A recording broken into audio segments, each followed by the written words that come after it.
Avant de plonger dans cette histoire incroyable, pensez à vous abonner à la chaîne et à activer la cloche. Ici, chaque récit a quelque chose à dire, et vous ne voudrez pas en manquer un seul. La pluie tombait en rideaux fins sur les rues de Chicago, lavant les trottoirs des traces de la journée et reflétant les lumières néons des panneaux publicitaires. Dans un entrepôt désaffecté au bord de la rivière, l'air était lourd, chargé de l'odeur de la poussière et du métal rouillé. Des caisses renversées et des débris jonchaient le sol, comme si l'endroit n'avait pas été utilisé depuis des années, jusqu'à ce soir. Un groupe d'hommes, 3 en tout, s'affairait nerveusement. Chacun portait une lampe de poche et des cordes. Ils parlaient à voix basse, avec cette tension particulière de ceux qui savent qu'ils franchissent la ligne du danger. Ils avaient un plan, ligoter un homme pour obtenir des informations et intimider ses contacts. Mais aucun d'entre eux ne se doutait de la gravité de leur choix. L'homme qu'ils avaient capturé était James Carter, un Afro-Américain dans la trentaine, au regard calme et pénétrant. Son corps était puissant, résultat de longues années d'entraînement physique, mais son allure était trompeuse, il avait l'air d'un simple employé, de ceux qu'on croise dans les bureaux sans même y prêter attention. Il laissa échapper un soupir à peine audible, tandis que les malfaiteurs s'occupaient de le ligoter avec des cordes épaisses. « Allez, bouge pas, mec », grogna l'un d'eux, ignorant que James n'était pas n'importe qui. Ce n'était pas un citoyen ordinaire qu'ils avaient sous leurs mains. James était un agent du FBI infiltré depuis des mois pour démanteler un réseau criminel local. Chaque mouvement, chaque mot qu'il prononçait, était enregistré dans sa tête, chaque détail noté pour un rapport futur. Alors que les heures passaient, l'ombre de la nuit enveloppait l'entrepôt. Les malfaiteurs pensaient avoir le contrôle, mais en réalité, ils venaient de tomber dans un piège dont ils ne comprendraient la portée que 5 jours plus tard. Car James Carter, patient et stratégique, attendait le moment parfait pour renverser la situation. Et quand ce moment viendrait, rien ni personne ne serait prêt pour la tempête qu'il déclencherait. L'entrepôt restait silencieux, sauf pour le bruit des gouttes de pluie frappant le toit métallique et le froissement des cordes que James Carter tentait de défaire sans se trahir. Les 3 hommes qu'il avait capturés étaient occupés à discuter de ce qu'ils allaient faire ensuite. « On va le garder ici jusqu'à ce que Tony vienne », dit l'un, un type trapu avec une cicatrice sur la joue. « Il saura quoi faire. »« On aurait dû vérifier qui c'était vraiment », murmura le plus jeune, nerveux. « Et si c'était un flic ? » « T'inquiète pas », répondit le trapu avec un sourire cruel. « Personne ne mettrait un flic ici tout seul, et encore moins un noir. » James sentit son cœur se serrer. Il connaissait bien ce genre de préjugés, et il savait qu'il devait jouer le rôle de victime effacée pour survivre. Il se laissa tomber en arrière, simulant la fatigue et la peur. Pendant ce temps, il analysait l'entrepôt. Les sorties, les points faibles des cordes, la position des hommes, tout était noté dans son esprit. Chaque détail, chaque mouvement, chaque mot prononcé serait utile pour le FBI plus tard. Il avait 5 jours avant que la situation ne devienne critique, et il savait qu'il devait rester vivant jusqu'à ce moment. L'un des hommes s'approcha et ricana. « T'as pas intérêt à bouger, ou ça va mal finir pour toi. » Il ne savait pas que James avait déjà préparé mentalement un plan de riposte.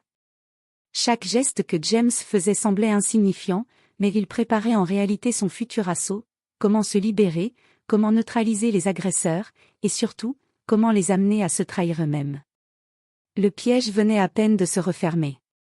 Et James, avec calme et intelligence, savait que dans 5 jours, ces hommes regrettaient d'avoir jamais touché à lui. Mais pour l'instant, il devait endurer, observer, et attendre.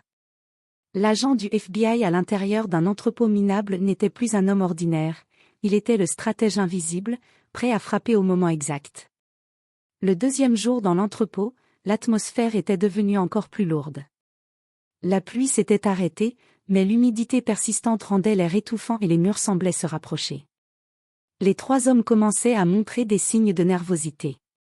James Carter, lui, restait étonnamment calme, le visage impassible, donnant l'impression qu'il était totalement soumis. Mais derrière ses yeux, chaque mouvement, chaque mot de ses ravisseurs était analysé, enregistré et retourné contre eux. Ce jour-là, le plus jeune des 3, Derek, fit une erreur, il laissa tomber sa lampe de poche en la pointant vers James. « Merde, fais gaffe », grogna Tony, le chef du groupe. James profita de l'occasion pour observer la position exacte des cordes et la façon dont elles étaient attachées. Une fois Derek retourné pour chercher la lampe, James fit glisser légèrement sa main sous son poignet ligoté et testa la résistance de la corde. Juste assez pour savoir qu'en cas de besoin, il pourrait se libérer sans effort en quelques secondes. Alors qu'il discutait des prochaines étapes pour extorquer de l'argent, James commença subtilement à semer le doute. D'une voix basse et tremblante, il murmura. « Vous êtes sûr que c'est le bon gars? J'ai entendu dire que le FBI traque certains types comme nous. » Derek tressaillit. « Quoi ?» Tony fronça les sourcils, méfiant. « Arrête de parler, mec. Tu nous fais flipper. » Mais James continua, savamment, j'ai des contacts, des amis, ils viendraient me chercher. En quelques secondes, un doute s'était installé. Tony, habituellement sûr de lui, commença à regarder ses complices avec suspicion. Derek jetait des coups d'œil nerveux à James, tandis que le troisième homme, Mark, serrait les poings, sentant que quelque chose clochait. James savait que la peur et l'incertitude étaient des armes plus puissantes que n'importe quelle force brute. Chaque petit mot, chaque geste calculé, renforçait l'idée qu'ils avaient peut-être fait une grave erreur. Et il avait raison, leur arrogance allait devenir leur pire ennemi. Alors que le soir tombait, James sentit que le moment de commencer à influencer leurs actions venait de s'ouvrir. Chaque détail qu'ils lui donnaient involontairement sur leur réseau et leurs complices serait enregistré pour le FBI.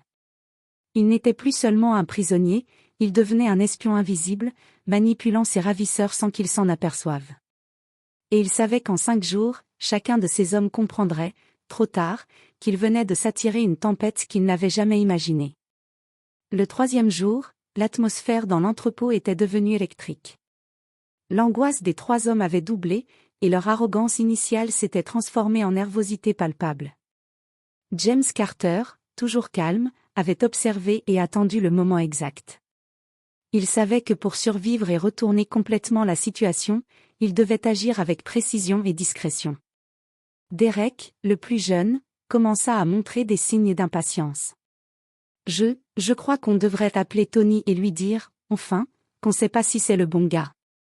Tony, furieux, frappa la table en bois qu'ils avaient traînée dans un coin. Tais-toi. Tu veux qu'on se fasse griller? Mark, le 3e, fronçait les sourcils, visiblement troublé. L'effet des mots subtils de James commençait à fonctionner. Chaque geste qu'il faisait, chaque regard posé sur eux, renforçait l'idée que ce n'était pas un simple citoyen. James parla alors avec un calme glacé, sa voix basse mais assurée. « Vous pensez vraiment que je n'ai personne qui pourrait me retrouver? Vous croyez que vous êtes seul ici?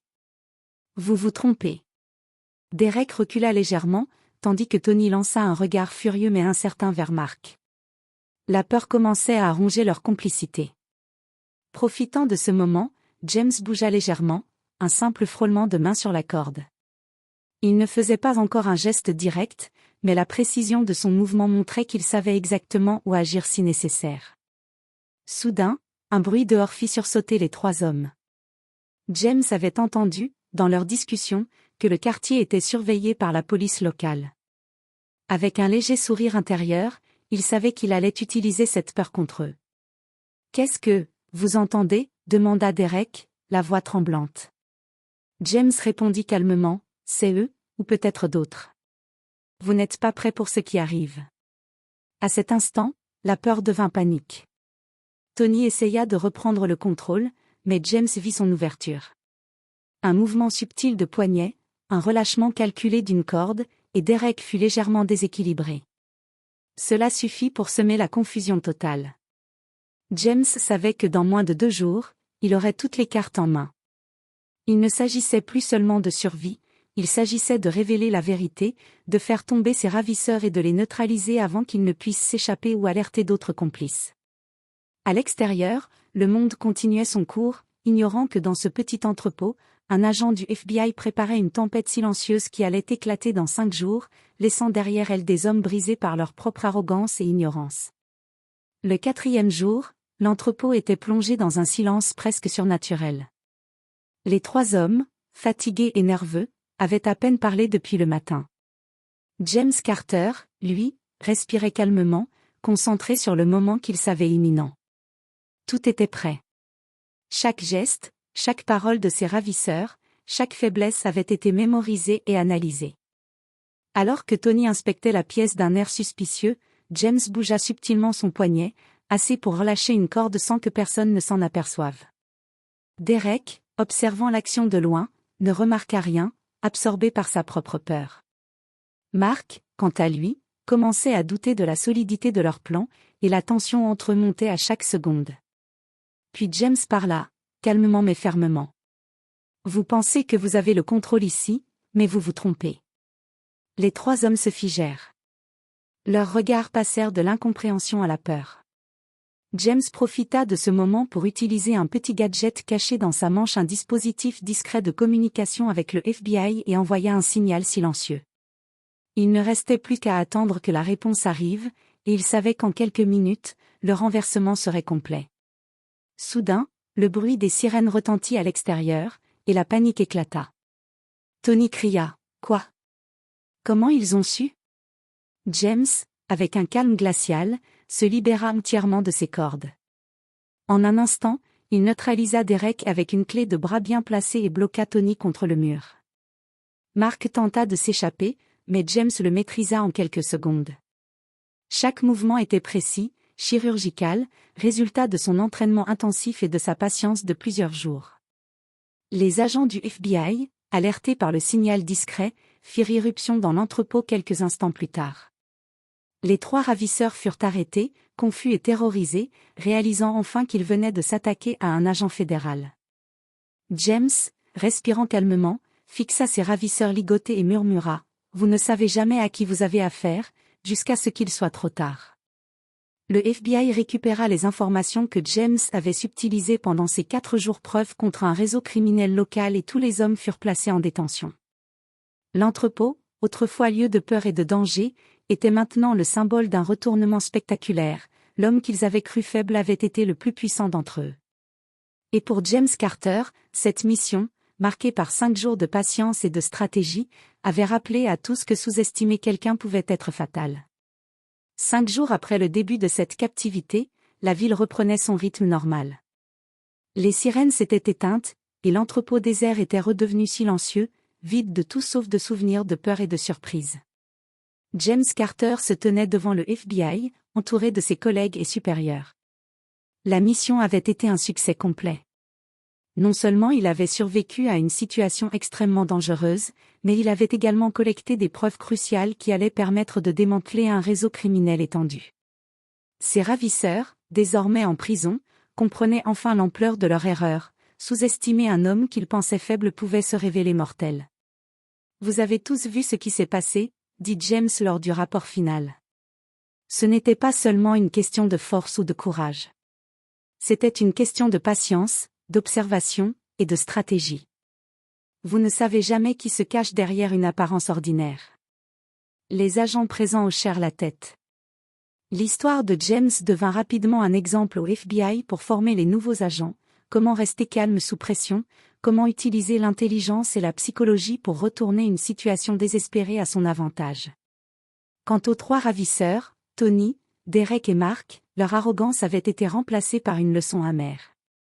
Ils avaient appris trop tard que jouer avec quelqu'un sans connaître son vrai profil pouvait être fatal. Chacun d'eux comprit que la peur et la manipulation pouvaient se retourner contre celui qui croit être le maître.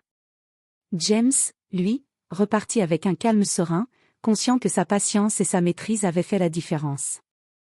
Et dans le silence de l'entrepôt désormais vide, la seule chose qui restait était l'écho d'une vérité universelle: jamais sous-estimer quelqu'un dont vous ignorez les compétences, la détermination et le courage.